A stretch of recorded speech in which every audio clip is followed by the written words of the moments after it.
সেদিন হাসরের ময়দানে তুমি কেমনে বাঁচবা, যেদিন হাসরের মাঠের একদিনের পেরেশানি আর আযাব আর যন্ত্রণা কোলের বাচ্চাকে বুড়া বানায় ফেলবে, বুড়া বানায় ফেলবে। হে বান্দা, তুমি জানো না আমি মাওলার শাস্তি কি জিনিস। ফাকাইফা তাত্তাকুনা ইন কাফারতুম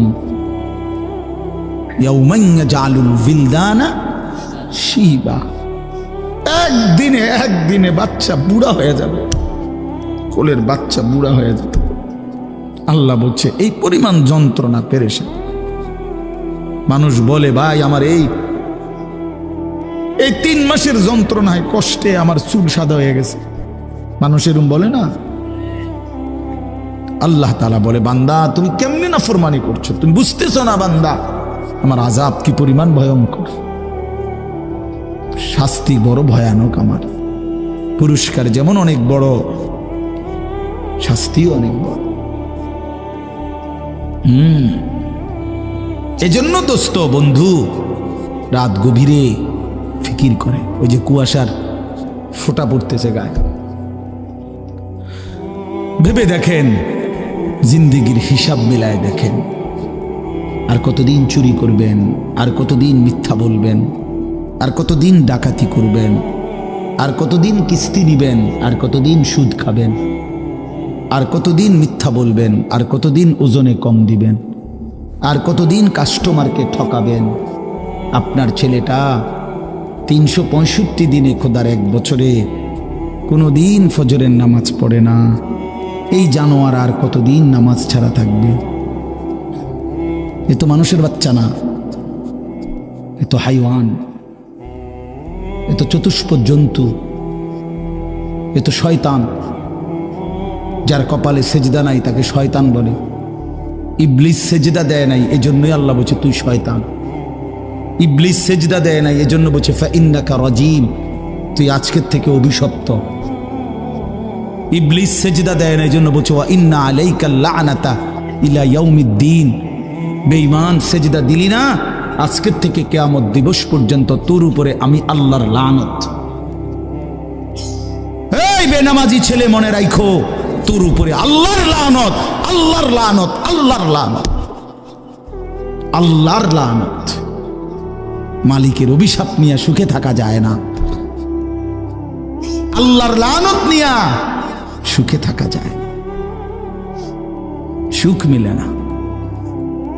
এজন্য হিসাব করেন, 60 বছর বয়স বিড়ি সিগারেট ছাড়বেন না, চা দোকানের আড্ডা বন্ধ করবেন না। আজকে 30 বছর ধরে আপনার ঘরে রঙিন টেলিভিশন চলে, প্রতিদিন নাচ গান নাটক সিনেমা, ছেলে মেয়ে নাতি নাতনি বউ বাচ্চা সবাই দেখতেছে। এটা আর কোনোদিন বন্ধ হবে না? তাইলে আর কোনোদিন বন্ধ হবে না? যার বিবি আজকে 20 বছর বেপর্দা, এই মহিলা তাইলে আর কোনোদিন পর্দা করবে না? বলো বাবা, তোমরা যারা সারা রাত মোবাইলে নাচ গান ছবি দেখো, তুমি আর কোনোদিন ফিরবা না ভাইয়া? তুমি কি এই গুনাহ আর কোনোদিন ছাড়বা না? তাইলে আর কত নারী দেখলে তোমার তৃপ্তি হবে?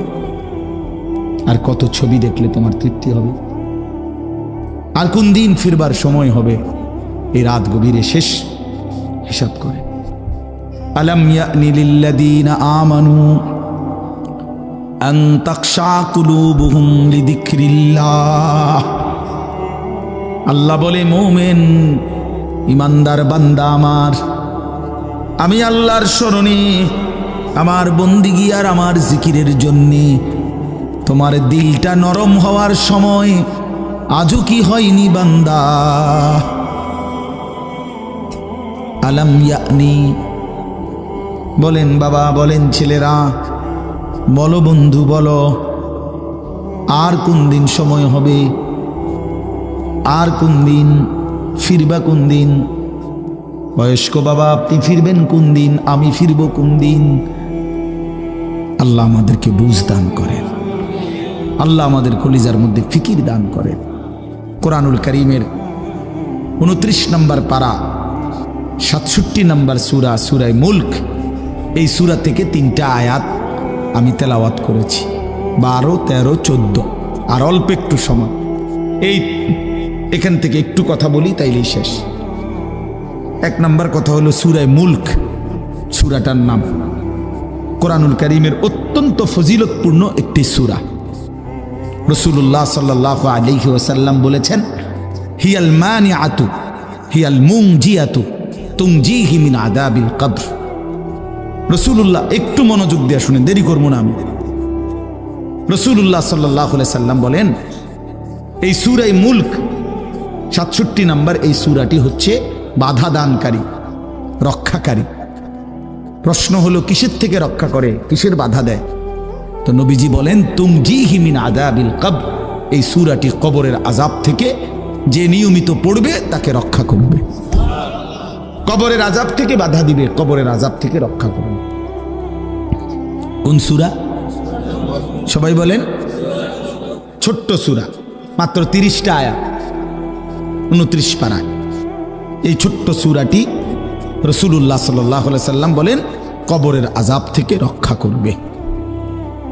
তাফসীরে কুরতুবীর মধ্যে আছে, আল্লাহর নবী সাল্লাল্লাহু আলাইহি সাল্লাম বলেন, আমার দিল চায়, নবীজি বলছেন, লাওয়াদিত্তু, আমার দিলের আকাঙ্ক্ষা, দিলের তামান্না, নবীর দিলের আশা। রাসূলুল্লাহ সাল্লাল্লাহু আলাইহি সাল্লাম বলেন, আমার মনটা চায়, আমার দিল চায়, আমার উম্মতের প্রতিটা ঈমানদারের কলবে এই সূরা মুলকটা থাকুক। ফি কলবে কুল্লি মুমিন, প্রতিটা মুমিনের দিলের মধ্যে, জবানের মধ্যে এই সূরা মুলক থাকুক। এই জন্য এই সূরা কবরের আযাব থেকে রক্ষা কবচ। যে নিয়মিত পড়বে আল্লাহ তাকে কবরের আযাব থেকে রক্ষা করবে।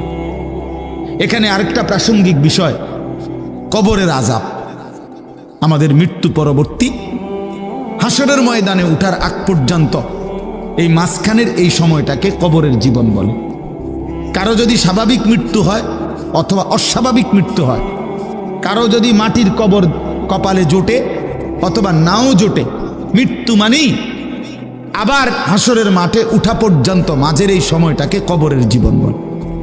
কথা বুঝছেন নি? কথা মানে বিষয়টা হলো এই, মনে করেন অনেক অধিকাংশ মানুষের তো স্বাভাবিক মৃত্যু হয়েছে, মাটিতে তারে কবরও দিছে, কিন্তু এমনও তো মানুষ আছে যে বাঘের পেটে ঢুকে গেছে, জীব জন্তু হিংস্র প্রাণী তারে খাইয়া ফেলছে, আগুনে পুইরা জ্বলে ছাই হইয়া গেছে, পানিতে ভাইসা গেছে, এমন হইতে পারে না?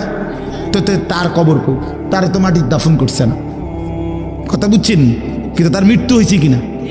এই মৃত্যু মানেই কবরের জীবন, মৃত্যু মানেই কবরের জিন্দেগি। তাহলে এই জন্য বললাম, আরে স্বাভাবিক হোক অস্বাভাবিক হোক, কবর জুটুক মাটির বা না জুটুক, মানুষের মৃত্যুর পরেই হাসরের ময়দানে উঠা পর্যন্ত এই মাঝের এই টাইমটাকে কবরের জীবন বলা হয়। এই কবরের জীবনে আল্লাহর নবী সাল্লাল্লাহু আলাইহি ওয়াসাল্লামের অসংখ্য হাদিস দ্বারা কিছু বলবে। জি, কবরের এই বিষয়ে আল্লাহ রাসূল সাল্লাল্লাহু আলাইহি সাল্লামের অগণিত হাদিস। কবরের মধ্যে মানুষের এই কবরের জীবনটা, এটা কারো জন্য সুখকর, কারো জন্য কষ্টকর, কারো জন্য এই কবরে সুখ মিলবে, কারো জন্য এই কবরে কষ্ট হবে, আযাব হবে। রাসূলুল্লাহ সাল্লাল্লাহু আলাইহি সাল্লাম বলেন, আমি খুব সংক্ষেপে বলতেছি, 3টা প্রশ্নের জবাব যে কবরে ঠিকমতো দিতে পারবে, আল্লাহ তাআলা পক্ষ থেকে ঘোষণা হবে, সাদাকা আবদি, আমার বান্দা সঠিক উত্তর দিছে। আফরিশুহু মিনাল জান্নাহ ওয়ালবাসুহু মিনাল জান্নাহ ওয়াফতাহু লাহু বাবান ইলাল জান্নাহ, আমার বান্দার জন্য জান্নাতের পোশাক বিছায়া দাও, জান্নাতের পোশাক পরিয়ে দাও, জান্নাতের বিছানা বিছায়া দাও, জান্নাত বরাবর দরজা খুলে দাও। ফেরেশতারা জান্নাতের পোশাক পরিয়ে, জান্নাতের বিছানা বিছিয়ে জান্নাত বরাবর দরজা খুলে দিবে। ওয়ায়ুফসাহু লাহু, এবং তার কবরটাকে প্রশস্ত করে দেওয়া হবে, চারিদিকে 70 গজ, 70 হাত, অথবা আরেক বর্ণনা আছে মাদ্দুল বাসার, চোখের দৃষ্টি যায় যে দূর, এর দূর চতুর্দিকে ইমানদার নেককারের কবরকে প্রশস্ত করে দেওয়া হবে। এই সুন্দর প্রশস্ত ঘরে নেককারকে শোয়াইয়া, জান্নাতের বিছানা পোশাক পরাইয়া ফেরেশতা বলবে, ভাই সাহেব নাম কা নাওমাতিল আরুস, নতুন জামাই যেভাবে বাসর ঘরে নতুন দুলহা ঘুমায় আরামসে সুখের বাসরে, আমনে আমনে ঘুমান, আমনে ঘুমান, কেউ ডিস্টার্ব করবে না। আমরা এসে নিয়ে যাবো পরে সময় মতো আপনারে। ইসরাফিল ফু দিবে দ্বিতীয়বার, আমরা এসেই আপনারে নিয়ে যাব। আপনি আপাতত এখানে আরামসে সুখের জান্নাতের নিয়ামত ভোগ করতে থাকেন। যে ব্যক্তি কবরে 3টা প্রশ্নের জবাব দিতে পারবে না, রাসূলুল্লাহ সাল্লাল্লাহু আলাইহি সাল্লাম বলেন আল্লাহ তাআলার পক্ষ থেকে বলা হবে কাযাবা আবদি, আমার বান্দা নাফরমান মিথ্যা বলেছে। আফরিশুহু মিনান নার ওয়ালবাসুহু মিনান নার ওয়াফতাহু লাহু বাবান ইলান নার, তার জন্য জাহান্নামের বিছানা বিছিয়ে দাও, জাহান্নামের পোশাক পরিয়ে দাও, জাহান্নাম বরাবর দরজা খুলে দাও। নাউযুবিল্লাহ। ফেরেশতারা এই 3টা কাজ করবে। প্রথম, এই হলো এক গ্রুপের কাজ। ওনারা এই জাহান্নামের বিছানা, জাহান্নামের পোশাক আর জাহান্নামের বরাবর দরজা খুলে দিবে। এই হলো একটা হলো।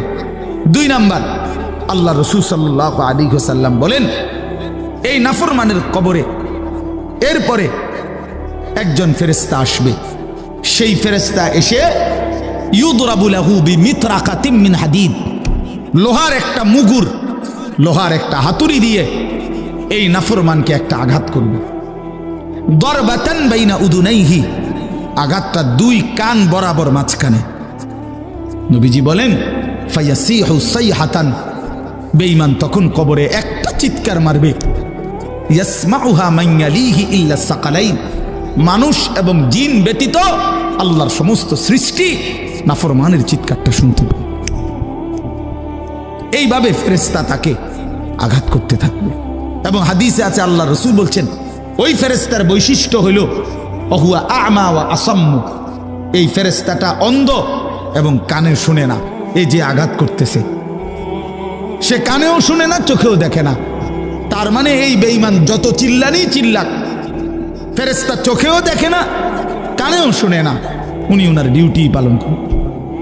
3 নম্বরে হলো আল্লাহর নবী সাল্লাল্লাহু আলাইহি ওয়াসাল্লাম বলেন কোন নাফরমান পাপীর কবরে ফেরেশতারা রেখে যাওয়ার সাথে সাথেই কবর, ওই যে বললাম ইমানদারের কবর, নেককারের কবর 70 গজ প্রশস্ত করে দেওয়া হয়েছে।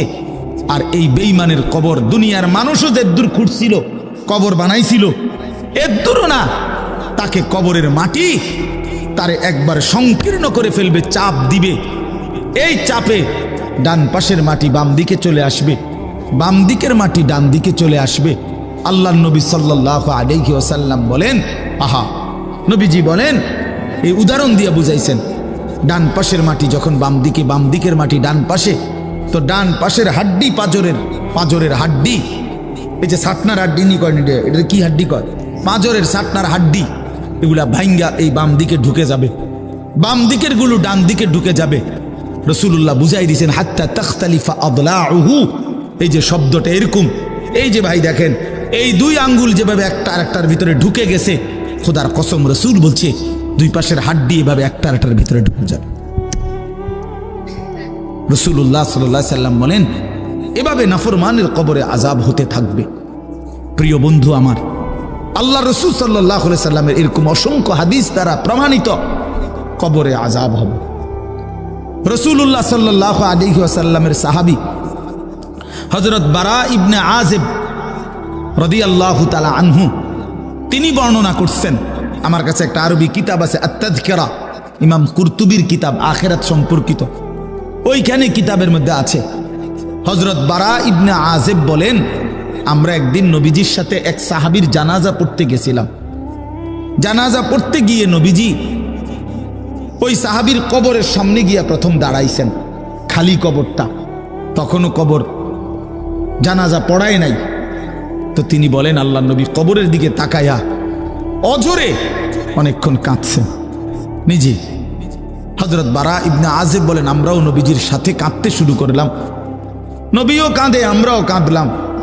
কিছুক্ষণ পরে নবীজি কান্না থামাইয়া চোখ মুছতে মুছতে বললেন ইয়া ইখওয়ানি লিমিসলি হাদা ফাআইদু, এই বাক্য, আমার বন্ধুরা, আমার সাথীরা, লিমিসলি হাদা আইদু, এই কবরের জন্য তোমরাও প্রস্তুতি নাও,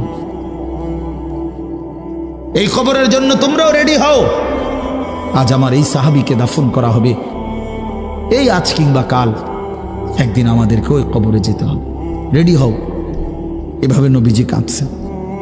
হযরত ওসমান রাদিয়াল্লাহু তাআলা আনহু, আপনারা অনেক শুনছেন ওলামাদের বয়ানে, তিনি যখন কবর দেখতেন এই পরিমাণ কাঁদতেন, হাত্তা ইয়াবুল্লা লিহিয়াতাহু, দাড়িগুলো ভিজে যেত। তো ওনাকে জিজ্ঞেস করছে, হযরত আপনি কবর দেখলে এভাবে কাঁদেন কেন? তো তিনি বলতেন, ইন্নাল কবরা আউয়ালু মানাজিলিল আখিরা, কবর আখিরাতের প্রথম ঘাঁটি। ফা ইন নাজা মিনহু ফামা বাদাহু আইসারু মিনহু, যদি কবরের ঘাঁটিতে কেউ বাইচা যায় পরবর্তী সবগুলো তার জন্য সহজ। ওয়া ইন লাম ইয়ানজু মিনহু ফামা বাদাহু আশাদ্দু মিনহু, যদি কবরের ঘাঁটিতে বেঁচে না যায়, আটকায় যায়, পরবর্তী সব ঘাঁটি তার জন্য এর চাইতে কঠিন। এরপরে তিনি বলতেন, ক্বালা ওয়া ক্বালা রাসূলুল্লাহ সাল্লাল্লাহু আলাইহি ওয়াসাল্লাম, হযরত ওসমান তখন নবীজির একটা হাদিস শুনাইতেন, যে শোনো আমি নবীজির হাদিস শুনাইতেছি। আল্লাহর নবী সাল্লাল্লাহু আলাইহি সাল্লাম বলছেন, মা রাআইতু মানজারান কাত্তু ইল্লা ওয়াল কবরু আফজাউ মিনহু। নবীজি বলেন, উম্মত আমি মুহাম্মদ বলতেছি, জীবনে আমি যত আযাবের দৃশ্য দেখেছি, কবরের চাইতে ভয়ানক কোন আযাবের দৃশ্য আমি রাসূল দেখি নাই। মা রাআইতু মানজারান কাত্তু, কখনোই দেখি নাই কবরের চাইতে ভয়ানক কোন দৃশ্য। এজন্য প্রিয় বন্ধু আমার, কবরের আযাব সত্য। এই আজকে আমরা যারা নাফরমানি করছি, আমরা যারা আল্লাহর অবাধ্য, নামাজ রোজা, হালাল হারাম পাক নাফাক, শরীয়তের হুকুম আহকাম পাত্তাও দিচ্ছি না, আমাদের আখিরাত তো আছেই, হাসরের ময়দান তো আছেই, কবরেই ভীষণ আযাব হবে, কবরের কষ্টটাই সহ্য করা যাবে না। মুহাদ্দিসিনে কেরামের কারো কারো মত হইল, সর্বশেষ যেই লোকটা কবরে যাবে হতে পারে তাকে 40,000 বছর কবরে থাকতে হবে। তো এখন যারা কবরে যাচ্ছে, নূহ আলাইহিস সালামের জামানায় যারা কবরে গেছে, ইব্রাহিম আলাইহিস সালামের জামানায় যারা কবরে গেছে, রাসূলুল্লাহ সাল্লাল্লাহু আলাইহি সাল্লামের জামানায় যারা কবরে গেছে, তারা বাপ আজকে কতদিন কবরে পড়ে আছে? নাকি মাঝিদি একবার কিয়ামত হইছে? কথা বলেন না, হইছে? তো তারা আজ কতদিন পড়ে আছে? তো সর্বশেষ ব্যক্তিটাও যদি 40,000 বছর থাকতে হয়, তাহলে আগের মানুষগুলো আমাদের কি হালাত? এই জন্য দোস্ত আমার, রাসূলুল্লাহ সাল্লাল্লাহু আলাইহি সাল্লাম 5 ওয়াক্ত নামাজের পরে হাদিসে আছে নবীজি কবরের আযাব থেকে পানাহ চাইতেন। আল্লাহুম্মা ইন্নী আউযু বিকা মিন আযাবিল কবর ওয়া মিন ফিতনাতিল কবর ওয়া মিন ফিতনাতিল মাসীহিদ দাজ্জাল ওয়া মিন ফিতনাতিল মাহইয়া ওয়াল মামাত। এটা নবীজির 5 ওয়াক্ত নামাজের পরের কমন দোয়া ছিল। নিয়মিত কবরের আযাব থেকে মুক্তি চাইতেন, অথচ তিনি নিষ্পাপ, যার নিজের কোনো গুনাহ নাই, তিনি যদি এতবার দোয়া করতেন, আমি আপনি কি পরিমাণ দোয়া করা উচিত? অতএব আমি রাত গভীরে মনে করাই দিলাম, আমাদের কবর সত্য। প্রিয় বন্ধু আমার, বাবারা আমার, হাসলেও মরে যাবেন, কাঁদলেও মরে যাবেন, সুখে থাকলেও মরে যাবেন, দুঃখে থাকলেও মরে যাবেন। আল্লাহ যেন বারবার বলছে, বান্দা তুমি চাও কিংবা না চাও, আমি কিন্তু তোমার এনে থাকতে দেব না। বান্দা তুমি চাইলেও থাকতে দেব না, তুমি না চাইলেও থাকতে দেব না। আমি বান্দার রাখতাম না, এখানে এটা রাখতাম না, তোমারেও মনে রাখতাম না, পৃথিবীটাকেও আমি জাগাত রাখতাম না। শুধু শুধু তুমি এটা লইয়া কামড়াকামড়ি করো না বান্দা, রাখবো না আমি তোমারে রাখবো না। অতএব আমরা মরে যেতেই হবে। অট্টালিকার মানুষটাও মরে যাবে, কুড়ে ঘরের মানুষটাও মরে যাবে। জীবনে যে দুঃখ দেখে নাই সেও মরে যাবে, জীবনে যে সুখ দেখে নাই সেও মরে যাবে। মরবো কিনা আমরা বলেন? কবরে যেতে হবে কিনা আমাদের? অতএব আমাদের দায়িত্ব কবর, হাসর, মিজান, ফুলসিরাত, আখিরাত, জান্নাত, জাহান্নাম, এগুলোকে ভয় করা, বিশ্বাস করা। আর এগুলোকে ভয় করা মানেই আল্লাহকে ভয় করা। এগুলোকে ভয় করা মানেই কাকে ভয় করা? এগুলো আমরা দেখছি কেউ না, এ না দেখেই ভয় করতে হবে।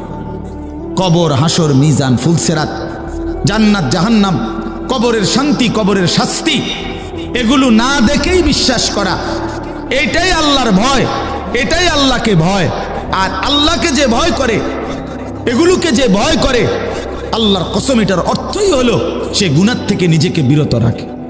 এই জন্য একটা সহজ কথা, যে গুনাহ থেকে বিরত থাকে সেই আল্লাহকে ভয় করে, যে আল্লাহকে ভয় করে সে গুনাহ থেকে বিরত থাকে। কথা বুঝছেন না আমার? এই কথাটাই আল্লাহ বলছেন, ইন্নাল্লাযীনা ইয়াখশাউনা রাব্বাহুম বিল গায়বি, নিশ্চয়ই যারা আল্লাহকে ভয় করে না দেখে। না দেখে এই কথার অর্থ হইল আমি আল্লাহকেও দেখি না, অথচ আমার আল্লাহকে আমি ভয় করি। আমি কবর দেখি না, জাহান্নাম দেখি নাই, আখিরাত দেখি নাই, হাসরের ময়দান দেখি নাই, মিজান ফুলসিরাত দেখি নাই, কিন্তু আমি আল্লাহ রসুলের কথার উপরে, কোরআনের কথার উপরে, আমার মালিকের এই কথাগুলো বিশ্বাস করি, ভয় করি। তো এই কথার উপরে যাদের জীবন, তার মানেই তারা গুনাহ থেকে বেঁচে থাকে। আল্লাহ তাআলা বলেন, আল্লাহকে ভয় করে না দেখেই আল্লাহর কথা, আল্লাহর আখিরাতের বিষয়গুলোকে তাফসিরে লিখছে, ইয়াখাফুনাল্লাহ ওয়া ইয়াখাফুনা আযাবাহু। তো আল্লাহর আযাবকে যারা ভয় করে, আল্লাহকে যারা ভয় করে, গুনাহ থেকে যারা বিরত থাকে, আল্লাহ বলেন আমি ওয়াদা দিলাম আমার সেই বান্দাদেরকে আমি দুইটা পুরস্কার দেব। এক, লাহুম মাগফিরাতুন, তাদের পেছনের জিন্দেগির সব গুনাহ মাফ করে দেব। দুই, ওয়া আজরুন কাবীর, সবচেয়ে বড় বিনিময় আমার জান্নাত দিয়ে দেব। এরপরে আল্লাহ বলেন, আমাদের সবাইকে বলছে, ছেলেরা তোমরাও শোনো, আমাদের সবাইকে আল্লাহ বলছে, বান্দা তোমার তিনটা অবস্থা। একটা হইলো তুমি কিছু কথা জোরে বলো, কখনো আস্তে আস্তে বলো, আর কখনো অন্তরের মধ্যে জল্পনা কল্পনা করো। তুমি শুধু এদ্দুর মনে রাখো, বান্দা আমারে আড়াল করতে পারতা না, আমারে আড়াল করতে পারতাম না। তুমি আস্তে বললেও আমি শুনি, তুমি জোরে বললেও আমি শুনি, তুমি অন্তরের ভিতরে লুকাইয়া রাখলো আমি তাও জানি। কাজে আমার থেকে তুমি বাঁচতে পারতো না, আমার থেকে। এই জন্য যুবক, তুমি মনে করো ইয়ারফোন লাগাইলে আর কেউ শোনে না, না মানুষে না শোনে না, মালিক তো শোনে। তুমি মনে করো রাত 2টা বাজে, দরজা লাগায় ফেললে, লাইট নিভাইয়া ফেললে, এবার মোবাইলে উলঙ্গ ছবি দেখলে আর কেউ জানে না, তো দুনিয়ার কেউ না জানে না, মালিক বলে, বান্দা আমি তো জানি। আলাম ইয়ালাম বিআন্নাল্লাহ ইয়ারা, আল্লাহ বলে, জানো বান্দা আমি তোমাকে সারাক্ষণ দেখি, সারাক্ষণ দেখি। আলা ইয়ালামু মান খালাক ওয়া হুয়াল লাতীফুল খাবীর। এই শেষ আয়াত আল্লাহ বলে, বান্দা আমি তোমার কাছে একটা যুক্তি দেখাই। আল্লাহ আমাদের সামনে একটা যুক্তি দেখাচ্ছে, এই বান্দা তুমি বলো তো, যিনি সৃষ্টি করলেন তিনি বুঝি জানবেন না? এটা তুমি কেমনে ভাবলা?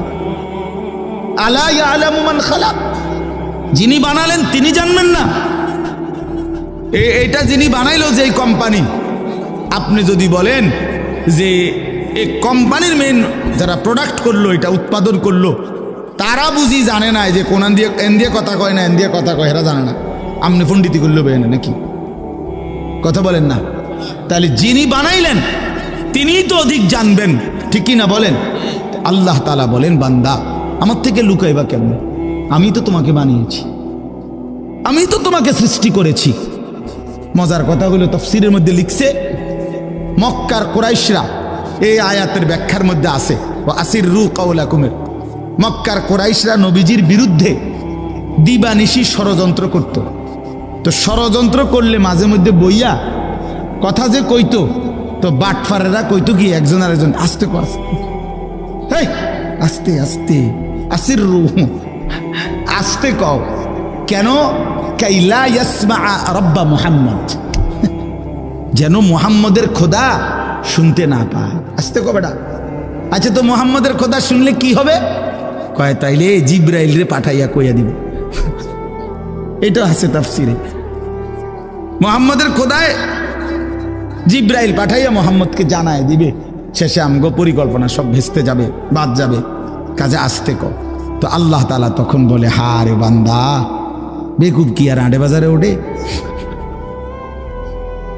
এ কি কোনো ছোটখাটো বলদ মনে করছেন? আহাম্মক, তুই আল্লাহর ব্যাপারে এই ধারণা কেমনে করলা যে তিনি আসতে বললে শুনবে না? তে আল্লাহ তাআলা বলেন, আসিররু কাওলাকুম, তোমরা যদি আসতে বলো, আবিজহারু বিহি, জোরে বলো, আমি তো সবই শুনতে পাই। ইন্নাহু আলিমুন, তিনি তো সব জানেন, বিদাতিস সুদূর, অন্তরের ভেতরের জল্পনা কল্পনাগুলো সহ। সহ। ফালা ইয়ালামু ইদা বুসিরা মা ফিল কুবুর ওয়া হুসিলা মা ফিস সুদূর। হাসরের ময়দান আল্লাহ খুলে দিবে, সবাইকে উঠাবে, তো আল্লাহ বলে অন্তরের ভিতরের কথাগুলো পর্যন্ত বের করে দিব বান্দা। ইয়াউমা তুবলাস সারাইর, গোপন কথাগুলো, গোপন বিষয়গুলো আমি সব খুলে দেব, সব খুলে দেব। চামড়ার প্রতিটা শিহরণ যুবক বলবে, আমি বললাম, মনে রাখো আমার কথা।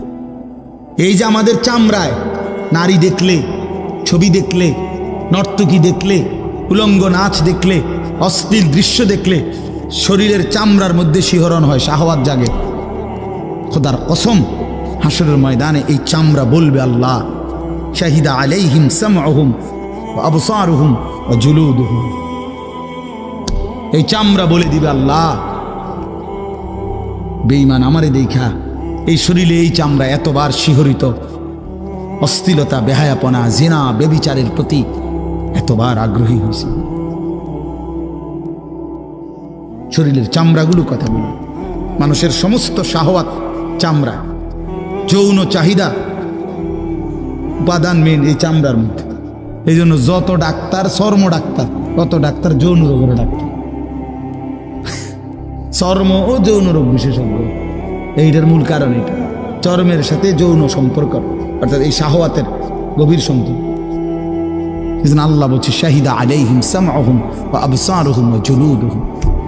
একটা শব্দ চামড়ার শিহরণগুলো পর্যন্ত ভাইয়া আড়াল করা যাবে না। যাবে কি? চলেন তাইলে, কথা শেষ। আল্লাহ তাআলা বলছে, বান্দা আমি সৃষ্টি করেছি, আমি জানবই। আলা ইয়ালামু মান খালাক, আমার থেকে লুকাইও না, পারবা না। ওয়া হুয়াল লতীফুল খাবীর, আল্লাহ সূক্ষ্ম থেকে সূক্ষ্ম, বিন্দু থেকে বিন্দু বিষয়ে জানেন, সমস্ত বিষয়ের পূর্ণ খবর রাখেন। কাজে ইনশাআল্লাহ আমি দুইটা কথা বলছি। এক নাম্বার কথা হলো, এই 2 দিনের সবগুলো ওয়াজের মাধ্যমে, জুমার বয়ানের মাধ্যমে, বা এক কথায় আপনি আল্লাহর কথা যে প্রতিনিয়ত শুনতেছেন, এর মাধ্যমে নিজের হিসাব মিলাইয়েন যে আপনার ইমানের হালাত কি, আখিরাতের হালাত কি, নিজের ভিতরে ইবাদত বন্দিগির ফিকির কি। ওয়াল তানজুর নাফসুম মা কদ্দামাত লিগাদ, মিলাইয়েন। নবীজি সাল্লাল্লাহু আলাইহি সাল্লাম বলছেন, এই হাদিসটাই আমি পড়ছিলাম, আল কাইয়িসু মান দানা নাফসাহু ওয়া আমিলা লিমা বাদাল মাউত। নবীজি বলে, বুদ্ধিমান কাইয়িস, সে বুদ্ধিমান যে নিজের হিসাব রাখে এবং মৃত্যু পরবর্তী জিন্দেগির জন্য আমল করে। তারে কি বলে? কাইয়িস।